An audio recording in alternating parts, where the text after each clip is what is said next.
as a staff interpreter. We've heard about Linda Houghton a few times. I would have been a staff interpreter a lot longer if Linda hadn't jumped the line. Okay? We both interviewed for the same position back in 1989, and she got it, and I had to wait for her to retire. In the meantime, I freelanced. I did fine freelancing, and we've become very good friends. It's not like, oh, you took my job away. But I now work as a full-time court interpreter, and I use Linda's office chair because she retired 4 years ago, and I know finally I can work for the federal courts full-time. I've worked in training interpreters for many years. As a matter of fact, I remember training some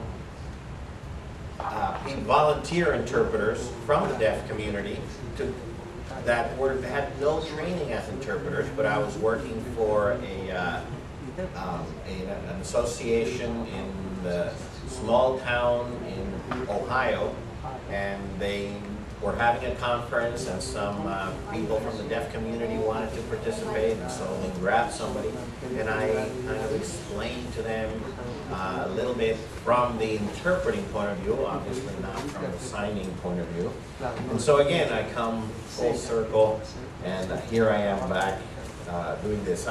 I really feel at home here because we have testing, we have language interpreters, we have sign language interpreters, we have captioning.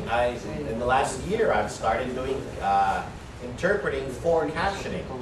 If you watched the Gold Cup last year, where the U.S. went to the finals in soccer, I was the interpreter. If you watched the closed captioning in English, I was the interpreter. Somebody's narrating, and here he comes, and he's kicking the ball this way, kicking the ball, and I'm trying to keep up with these people.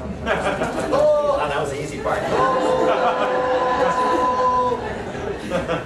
But captioning, I do it every week. I do a government, Montgomery County, Virginia has a public affairs program, and they report on what's going on in the county. And over the phone, I interpret that, and they caption it in Spanish. So again, it's like a whole family here. But let me tell you, it came up the fact that, I do want to ask something before I go to this. How many of you are Spanish speakers, native Spanish speakers? Okay. And obviously, I see many of you don't have a headset, so you are also English speakers. How many of you are English speakers? Okay. And how many of you use American Sign Language? Anybody use Mexican Sign Language? Okay, all right, good. Well, you know, in the United States, we have an increasing number of OTE, other than English households, and LEP, limited English proficiency individuals. And so, of course, that requires more interpreting services.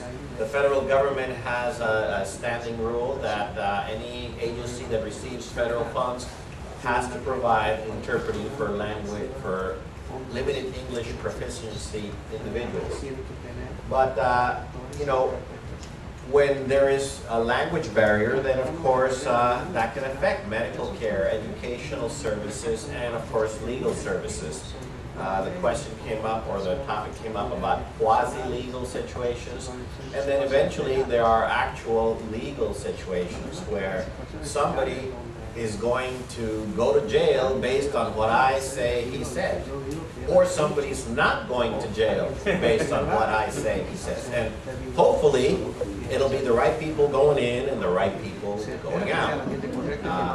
But our job as an interpreter, and now speaking as a court interpreter, my job is slightly different than a sign language interpreter.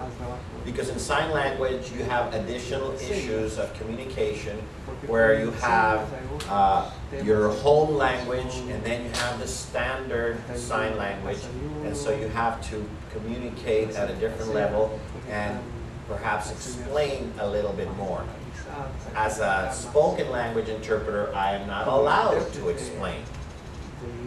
My job there is not to give somebody an advantage, but to bring them to the same level as an English speaker. So if somebody is using very complicated legal language, then I use very complicated language in Spanish. And if at the end of that phrase they're confused, then I've done my job, because an English speaker would have been confused. So, as you see, some of my background is going to be a little bit different. And if I say something that is different in your community and in your profession, please feel free to adapt it, take the good, and shave off